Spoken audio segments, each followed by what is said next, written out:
السلام عليكم الاخوان التلاميذ، مرحبا بكم في فيديو جديد. هاد الفيديو ان شاء الله غنشوفوا ليكزيرسيس نيميرو 3 ديال تصحيح الامتحان الوطني الموحد للبكالوريا الدورة العادية سنة 2021 مادة علوم الحياة والأرض. بداية إلا كنتي أول مرة كتدخل لهاد لاشين ما تنساش تشترك في القناة وما تنساش تشوف الفيديوهات الأخرين، راه كاين لي زوطخ اكزيرسيس ديال لا دوزيام بارتي و لا بروميير بارتي ديال مكون استرداد المعارف حتى هي راه كاينه غتلقاوها في هاد لا بلاي ليست révision bac 2022. Donc je vais commencer premièrement par les données représentées sous forme de l'exercice numéro 3. Donc il s'agit d'un exercice qui est en relation avec l'environnement. Donc la région de Taza, située au nord-est du Maroc, a connu durant ces dernières décennies un développement agricole important et une poussée démographique notable. Donc c'est normal, la croissance démographique il est associée par l'augmentation de la quantité et aussi de la qualité des déchets ménagers. Donc la décharge publique de la ville de Taza n'est pas contrôlée et les eaux usées rejetées directement dans les oueds de l'Arba, Tfali, Jaouna et de Taza sans aucun traitement préalable. Donc ces eaux sont utilisées dans l'irrigation de cultures maraîchères avoisinant afin d'évaluer les impacts de ces déchets sur l'environnement, l'agriculture et aussi sur la santé de l'homme. On propose les données suivantes.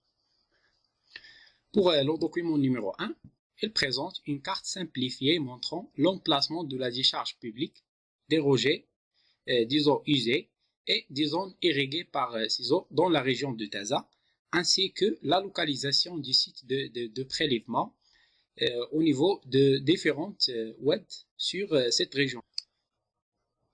Donc voilà le document numéro 1 qui représente la carte simplifiée de la région de Taza. Et ici, concernant la légende, voilà la zone irriguée par les eaux usées, présente ici dans les différents emplacements de la région. L'emplacement de la décharge non contrôlée ou bien non sécurisée, il existe juste à côté de oued de l'Arba. Et la carte, il représente ici le sens de l'écoulement des eaux et les différents sites de prélèvement dans les différentes oueds de la région.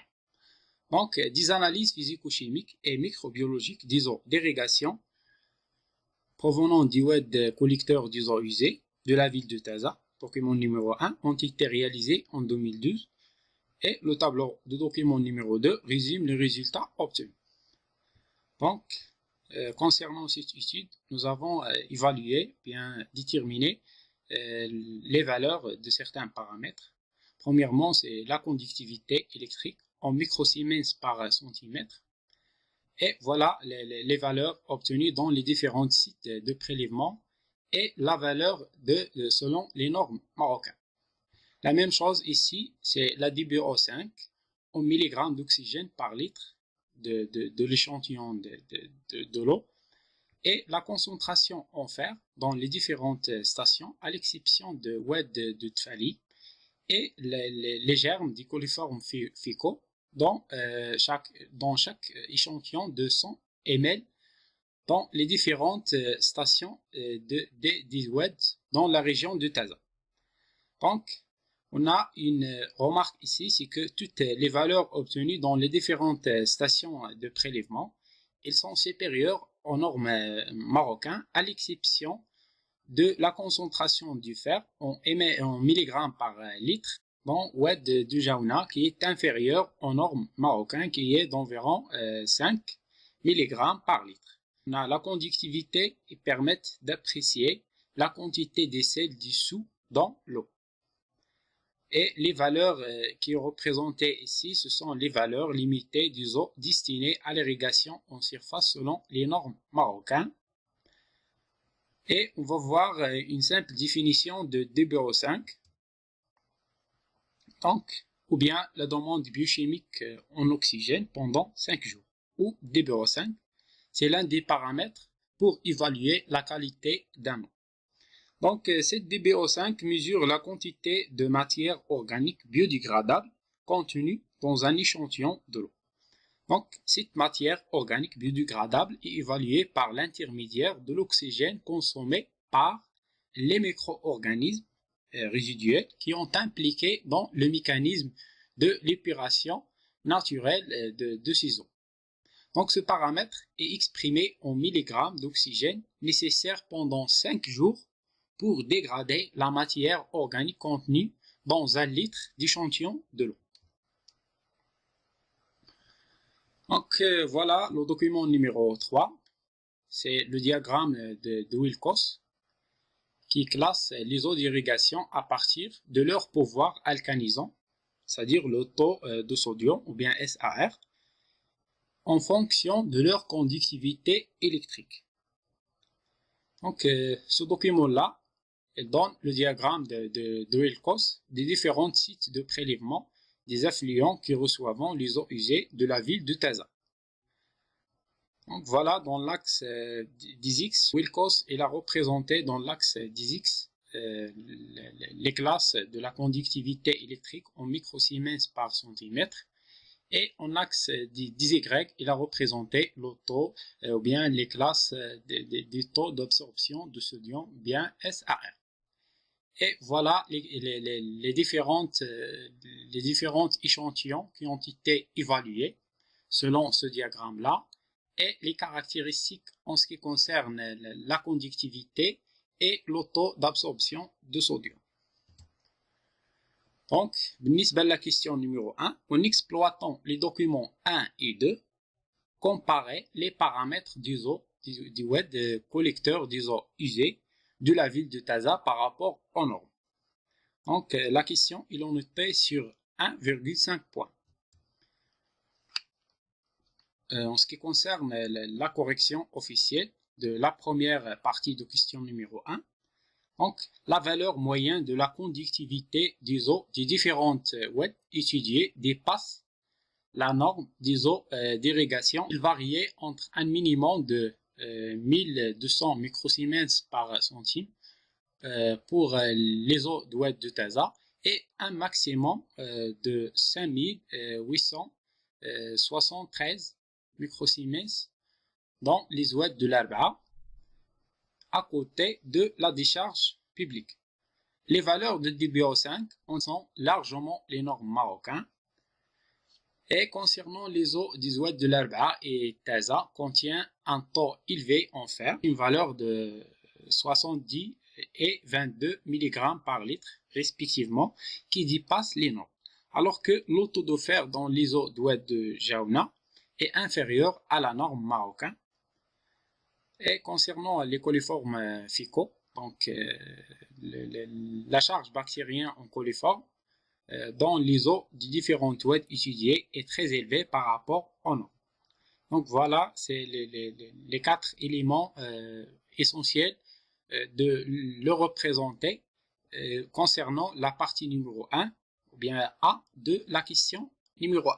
Donc je passe maintenant à la deuxième partie, ou bien la partie B de la première question. Donc, en exploitant le document numéro 3, c'est le diagramme de Wilcox, déterminer les classes des eaux d'irrigation provenant des différentes oueds de la ville de Taza. Et on va commencer par oued de l'Arba'a. Donc, le classe est C4 et S3. Donc, ce sont des eaux à très forte salinité, de qualité moyenne et avec un danger d'alcalinisation important. Concernant l'oued de Taza, il est caractérisé par le classement C3S1. Ce sont des eaux à forte salinité, de qualité excellente, à faible danger d'alcalinisation. Nisbel l'oued de Tfali et l'oued de Jaouna. Donc, la classe C4 et S2. Donc, ce sont des eaux à très forte salinité et de bonne qualité avec un danger d'alcalinisation acceptable selon les normes ou bien selon le diagramme de Wilcox. Et concernant la troisième partie de cette question-là, donc la question, c'est expliquer la qualité des eaux au niveau du site oued de l'Arba'a. Donc la station OA ou bien oued de l'Arba'a se situait à la proximité de la décharge publique, sans aucun contrôle, installée au bord d'ouest de l'Arba, dont les autres sont très pollués du fait que ces oueds collectent des eaux usées rejetées au niveau d'ouest de Tfali, selon le sens de l'écoulement de l'eau, qui est représenté au niveau de la carte de la région de Taza, et d'ouest du Jaouna. Donc, ceci se traduit par une forte charge organique et minérale générée par les rejets liquides, eaux usées et les lexivia de la décharge de la ville de Taza. Concernant la lexivia, c'est le liquide qui résulte après la disposition des déchets ménagers dans une décharge non contrôlée. Donc, ceci implique que la qualité moyenne à salinité forte et danger d'alcalinisation important des eaux de la station OA qui est polluée. Donc, on va voir maintenant la deuxième partie de l'exercice numéro 3. Au voisinage de la ville de Taza, certains agriculteurs utilisant les eaux usées pour irriguer des cultures de plantes potagères. Pour montrer l'impact de cette utilisation des eaux usées sur le rendement agricole et la santé des consommateurs, on propose les données suivantes. Le document numéro 4 donne les résultats des études portant sur le rendement de certaines cultures selon les eaux d'irrigation utilisées. La figure A. Donc, elle représente le rendement de blé tendre et de la luzerne en fonction de l'eau, bien de l'origine de l'eau d'irrigation utilisée par les eaux usées, par l'eau de barrage plus des engrais et par l'eau de pluie uniquement. Et le dosage des métaux lourds et deux types de bactéries dans la partie consommable, c'est-à-dire que c'est la partie utilisée par l'homme en leur alimentation, de la laitue irriguée par des eaux usées et une autre irriguée par des eaux de barrage. La figure B. Donc voilà les paramètres évalués. La concentration de plomb en microgrammes par gramme de laitue, de fer en microgrammes par gramme, la même chose, et les germes, c'est les coliformes fécaux et les bactéries Clostridium intestinal. Et la laitue irriguée par les eaux usées et les eaux de barrage, ainsi que l'état du lieu sur les maladies hydriques dans la province de Taza entre 2001 et 2005, qui représente sous forme de figure C. Donc la province de Taza a été classée durant la période 2001-2005 parmi les régions à haut risque en matière de maladies à transport hydrique, principalement la thyroïde et l'hépatite A, touchant particulièrement les grandes agglomérations particulièrement signées.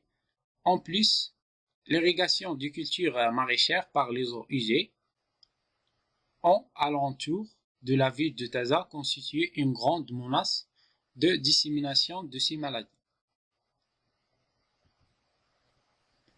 Donc, بالنسبة la question, donc, en utilisant les figures du document numéro 4, premièrement, montrer l'effet de l'utilisation des eaux usées sur le rendement de la qualité des cultures. Parmi ces effets-là, on a l'amélioration du rendement de culture, le rendement de blé tendre et de la luzerne irriguée par les eaux usées est équivalent ou supérieur à celui obtenu lors de l'irrigation par des eaux de barrage en utilisant des engrais et dépasse leur rendement en cas d'irrigation par les eaux de pluie. Les chercheurs ont aussi enregistré une contamination bactériologique et chimique par les métaux lourds des cultures et on constate aussi que la charge bactérienne et les doses des métaux lourds sont très élevées dans les plantes irriguées par les eaux usées par rapport à celles irriguées par les eaux de barrage. Donc, ce sont les éléments de réponse pour la question numéro 2, la partie A. Concernant la partie B, donc, expliquer le risque en matière de maladies à transport hydrique relevé à Taza. Donc, le risque élevé en matière de maladies à transport hydrique dans la région de Taza entre 2001 et 2005 est liée à la consommation des plantes potagères irriguées par les eaux usées et contaminées par les bactéries. Donc, concernant la question numéro 3, en se basant sur vos réponses précédentes et vos acquis, proposez deux solutions adéquates pour faire face aux problèmes soulevés dans la ville de Taza durant la période 2001 et 2005. Donc, parmi les propositions, on a deux solutions telles que la construction d'une STEP, bien station d'épuration des eaux usées, avant de les déverser dans les oueds de la ville de Taza. C'est-à-dire qu'avant le rejet de ces eaux usées dans les milieux naturels, eh bien, on doit effectuer un traitement préalable. Et parmi les autres solutions pour enlever l'effet de l'exivia, de la décharge non contrôlée, il est nécessaire de construire une décharge publique contrôlée selon les normes, loin des oueds et des sources d'eau. Merci pour votre attention. Pour plus d'informations, n'hésitez pas de consulter mes chaînes et de s'abonner pour recevoir les nouveautés et consulter la playlist révision BAC 2022 et bonne chance